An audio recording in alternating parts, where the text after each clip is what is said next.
Today on the Perception in Action podcast, when faced with changing constraints, how do performers balance the competing demands of exploring solution space for a new movement solution and maintaining short-term performance success?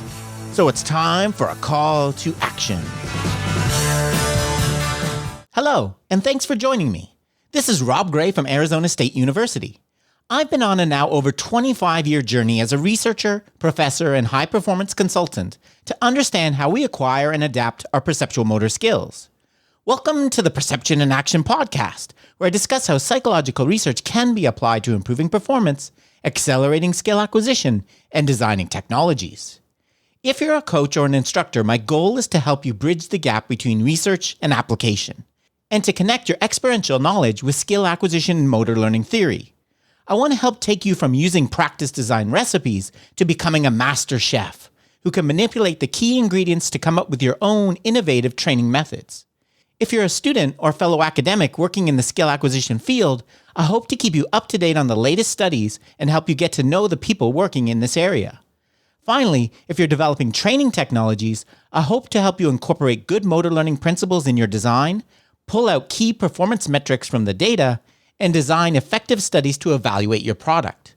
To learn more, help support the podcast, and or work directly with me, please check out perceptionaction.com. Now on to the show. Hi everyone, this is Rob Gray from ASU and the Perception Action podcast, back with another article review. In this one, what I want to do is look at a recent article that addresses an important question in skill, kind of this balancing of demands, right? So if we look at some of the models of how we think about skill, for example, some of the models like of Carl Newell's idea that motor learning is a search through a perceptual motor landscape. One of the key ideas that he has, and this is prominent in a lot of other theories, is the idea that we have to kind of strike this balance, right? Between, on the one hand, exploring the landscape and finding a new solution to solve a movement problem, and on the other hand, exploiting a particular solution, right? Another way to think of it is a balance between adaptability, being able to adjust and come up with new solutions, and stability, right? Being able to keep your performance consistent, right? So, and there's a couple podcasts I've covered this, 158. Back in 18C, I reviewed an article by Newell and Pacheco showing that elite people that do the best are the ones that seem to get the optimal balance of these two things, right? So that's kind of the problem we want to address today.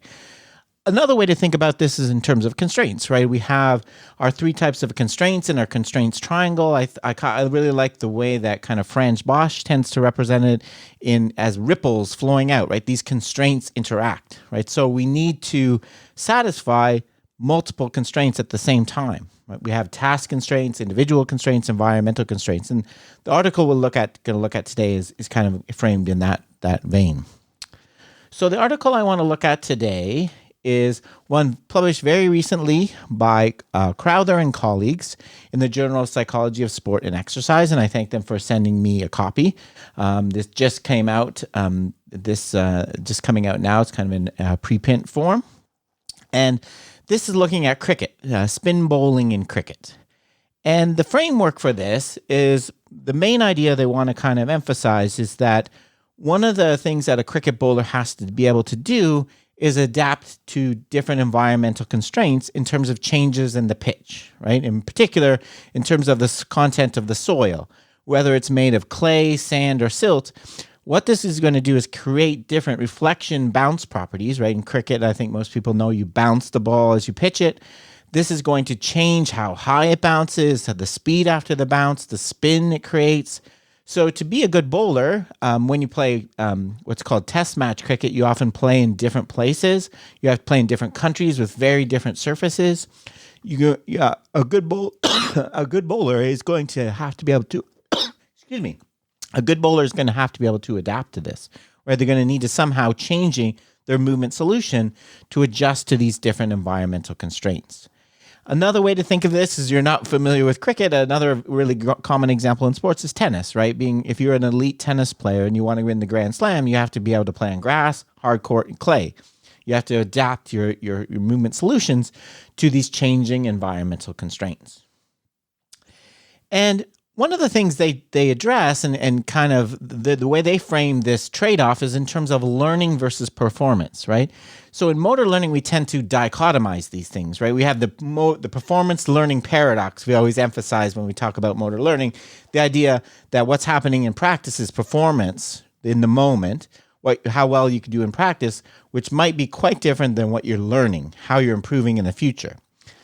The authors emphasize in their paper really nicely that sometimes this dichotomy doesn't really hold up because oftentimes, for example, when you're moving to a new surface, a new environmental constraint, you need to learn, right? You need to somehow search the perceptual model landscape for a new solution that works on that new surface, but you still need to perform at the same time, right? You're in a competition. You can't just do crazy things and not be successful. So we have to explore at the same time we're successfully performing. Another way they put it, we have to satisfy these new environmental constraints, this change in the pitch, while still satisfying the task constraints of getting the batter out, right? And scoring wickets and all those good things in cricket. So that's kind of the framework of this paper. How does a cricket bowler balance this learning and performance, balance exploration versus performing, right? That's kind of the idea. And the idea here is that a lot of this is going to depend on how you're trained, right? If you're trained in one particular environment, one particular pitch type with low variability, you're likely to develop a very stable attractor with one particular bowling type, one particular movement solution. And then you're going to have to kind of adapt that as you go. And it's going to depend a lot on your individual constraints and how deep of a tractor. So the idea is, can we actually train hurlers and pitchers and, in other sports batters to be able to better adapt to these changing constraints, to be able to balance this exploration and performance? So what they did was to investigate this study was they took Australian spin bowlers. So these were expert spin bowlers in the Australian system. So spin bowling, if, for North American people, it's basically it's kind of like a person with good off speed. So the good curveball slider, right? So it's not an overpowering fast pitcher, right? It's more of someone that has can create movement on a pitch, and very simply put. And so they took these Australian expert spin bowlers that were identified as being kind of high potential, and they asked them to pitch in three different conditions, under three different environmental constraints. A common Australian pitch, which they were very, very used to, and then what they had what's called a bespoke international pitch, which they changed the soil construction, and I'll talk about that in a second, the makeup of the soil, which was unfamiliar to them. So, and what they had was have them pitch on that surface twice to see how it changes. In all the experiments, it was very representative design. They were pitching against a batter in a small-sided game, right? So they had to get outs, they had to make wickets, and so on. And one of the kind of the strengths of this paper, I think, is they used a mixed methodology. So they looked at both, questioned them, how did you change with a new thing? So they had qualitative. They looked at kind of performance things, like how much spin they put on the ball, so on, what speed changes. And then they also looked at outcomes, how many wickets did they get, how many outs did they get, and so on. The main hypothesis was that when they switched to the bespoke international pitch, which was the one they're not familiar with, right? They would somehow, you would see evidence that they're trying to balance the constraints, right? They're going to try to explore and be more variable and look for some new way to pitch to kind of satisfy so they can get outs on this new surface, while at the same time doing some things that will maintain their performance, right? Limit the number of things that go and score, right? So they're not going to go crazy exploration. They're going to do this balance that we talked about at the start. So more specifics, they had 8 emerging Australian expert spin bowlers, so people that identify with a lot of potential over at age 21. They went to a 4-week camp where they completed in these 3 small-sided games, which was been used in previous studies. So Ian Renshaw is one of the authors on this paper. He used this called the Battle Zone. It's a small-sided game. Again, the first one was on the familiar Australian surface. The next 2 were on an unfamiliar surface. And the specifics, the Australian one was 72% clay, 25% silt, and 3% sand. Whereas the bespoke one was 28% clay, 28% silt, and 43% sand. So it's much more sandy surface as compared to the one they're used to, right? So a clear change in environmental constraint changing the surface you're playing on. They measured a ton of outcome variables, the number of runs bowled, the hits against them essentially, the strike rate, wickets. They also measured process variables like delivery speed, spin rate using TrackMan. And they gave basically 2 questions to them. Which one did you find, which surface did you find, do you think the scenario most accurately represented? What match format? And do you think you bowled differently on the 2 surfaces, right? That was the 2 things. And how would you change? Why or why not? So those are kind of the 2 questions they asked them. What did they find? Well, in the results section, they did a really interesting breakdown and kind of a structural analysis of it that I think is a real strength of the paper. What they did was and you can see if the figure here if you're watching, if not, you can go look at the paper. They broke down the constraints into kind of the task and environmental. They further subdivided those, so a task constraint is, time pressure, an opposing batter. An environmental constraint is a pitch. Then they looked at how that affected execution, how that affected outcomes, and so on. So they did this kind of nice flow analysis of how these things were related to each other. How a change in the environmental constraint affected the action mode, right? Well, how did it change how hard you bowled, how much spin you put on the ball, so the execution, the process, and how in turn did that change your outcome, how many outs you got. And I'm not going to go into all the effects. They found some significant effects. The main thing they found, though, was that when the bowlers were on their familiar surface, so the Australian surface, everything seemed to be consistent with the idea that they were mainly concerned with task constraints, right? What the opposing batter was doing, the time they had to perform. They weren't so concerned with the surface, not surprisingly. They're used to it, right? They were focused on being aggressive, pitching the ball, in particular in terms of the length of the pitch, to make they keep the batter off balance, right? So they had to play shots on the front foot, move them around, right? So they were being very focused on getting the batter out, on the task constraints of how you pitch the ball and so on. And there was clear. So what I would call this, my terminology, I would say, is that what they're doing is they're exploiting their existing solution, right? Their existing movement solution, they're performing. They have a solution, a pitching delivery that works, obviously not the same one every time, as we've seen in other articles I've reviewed, but the basic idea, it works on the surface. They're parameterizing, they're tweaking it to bowl the ball longer, shorter, so on, to in the response to the batter. They have this coupled relationship with the batter, and they're adjusting their technique. So they're exploiting their existing solution. When they were on this bespoke condition, the one that they were not used to, the more sandy one, what they found was they were equally influenced by, more influenced by environmental constraints, right? In particular, batters reported that they changed their grip, how they hold the seam to change the spin on the ball, right? So they're actually adjusting the delivery because they noted changes in how the ball was bouncing in terms of the environmental constraint.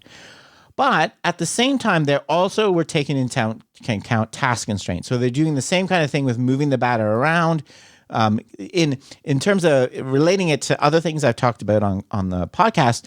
They were trying to keep the batter in this metastable zone, right? So it wasn't clear whether they had to move forward or back to hit the ball, right? Which is some ways good for the batter, but it also makes it much more challenging.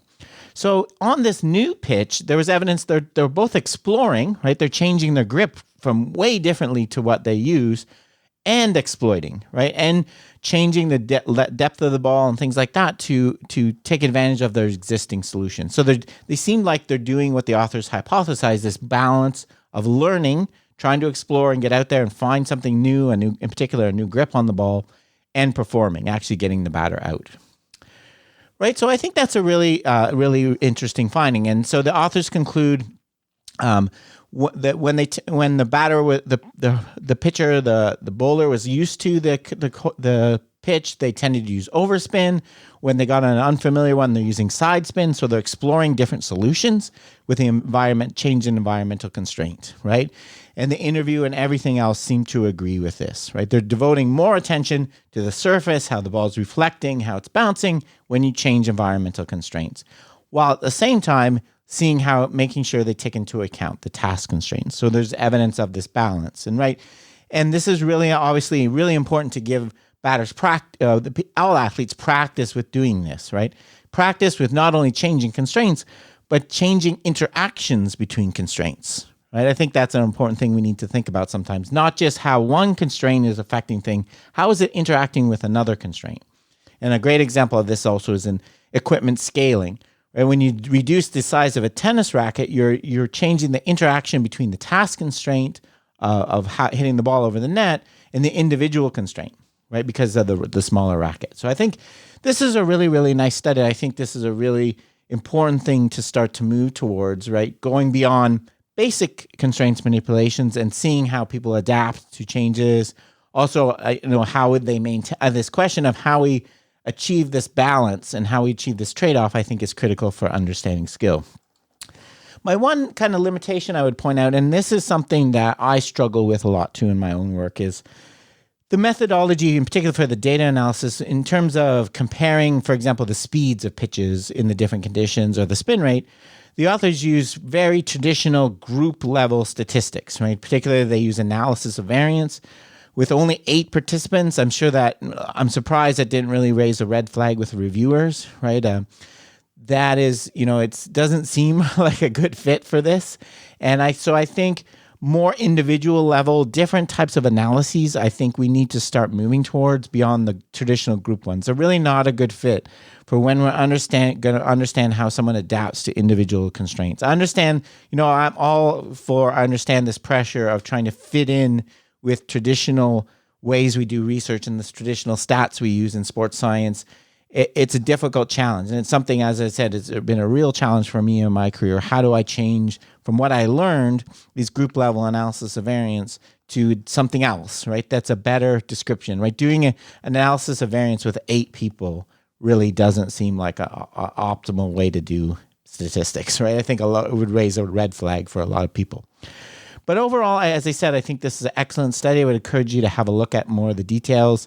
And I think it's a really interesting look at how people adapt to constraints and achieve this trade-off between exploration and exploitation.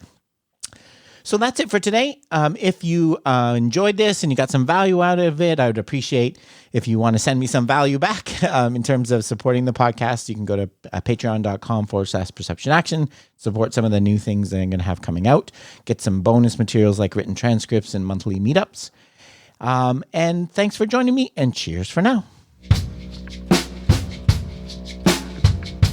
Okay, that's it for today's episode. Remember, you can contact me at robgray@asu.edu or follow me on Twitter at ShakyWeights. To find out more about the podcast, please check out perceptionaction.com. Finally, to support the podcast and receive bonus materials, including written transcripts, please head over to patreon.com/perceptionaction. This is Rob Gray from ASU. Cheers for now, and keep them coupled. Gone straight away.